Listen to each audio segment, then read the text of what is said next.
magandang hapon sa inyo mga buddy. Andito nga po pala ako sa aking sibuyas. Ang petsa po ngayon ay February 13 at Valentine's na bukas. Bali 27 days na nga po pala itong aking sibuyas. Patadamuhan ko po sana ito at ayun o, meron pa siyang mga kamote.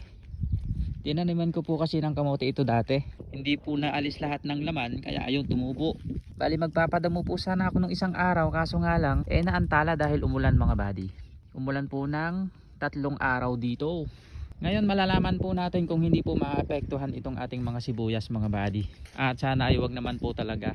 Kasi meron po akong nakikitang medyo humahaba po yung leg niya mga buddy. Tulad po nito yo. Parang papunta po siya sa spaghetti na yo. Pero syempre kukontrahin po natin yan. Hindi po natin sila hayaan na mag spaghetti o kaya haba yung leeg. Ito meron akong nakita dito.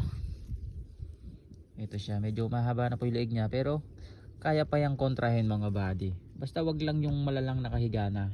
Meron din tayong pa isang bantilawan dito, ayun oh. Kasi naman po yan mabilis po siyang natutuyo. Kaya hindi siya makahabol dito sa iba. Ayun, maliliit pa dito yo. Pero doon po sa gawi doon halos pare-pareho po sila. Ayun, sana naman ay wag pong masira yung mga sibuyas natin mga buddy. Sana po lahat tayo ay umani. Magkano na nga po pala ang presyo dyan sa inyo? Kasi dito po sa amin ay hindi ko pa alam.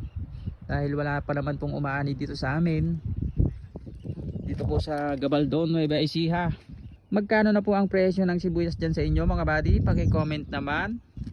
Para naman nalalaman po namin yung presyo. Ayun na nga, dito na nga po yung pinakamadamo kong sibuyas mga buddy. At ayun na nga po yung nakikita nyo, yung mga barsangang naninilaw na yan oh. Hindi ka naman po kasi ma-sprayan ng pandamo dahil masama po yung panahon dito sa amin. Maantala man lang po sana yo. Kasi kaya nyo naman pong sunugin yan. Kaso nga lang talagang hindi po siya mapupuksa. Maantala lang po siya. Kailangan din po natin talagang padamuhan. Pero mas maganda po sana kung na-sprayan muna mga buddy para madali siyang bunutin. Kasi kapag kaganyang sariwa po mahirap po siyang bunutin, masakit sa kamay. Kaya maganda sana kung na-sprayan muna ng pandamo bago magpadamo.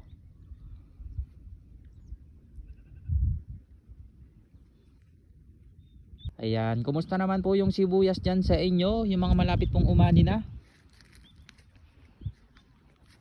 Tsamban nyo po sa presyo kasi parang mahal po Meron po kasing nag-comment sa akin 120 hanggang 130 po ang presyo ng sibuyas doon sa may bandang Tarlac. Ayun no.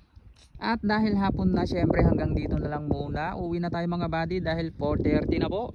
Maraming salamat, mag-ingat tayong lahat. Hanggang sa muli. Bye bye.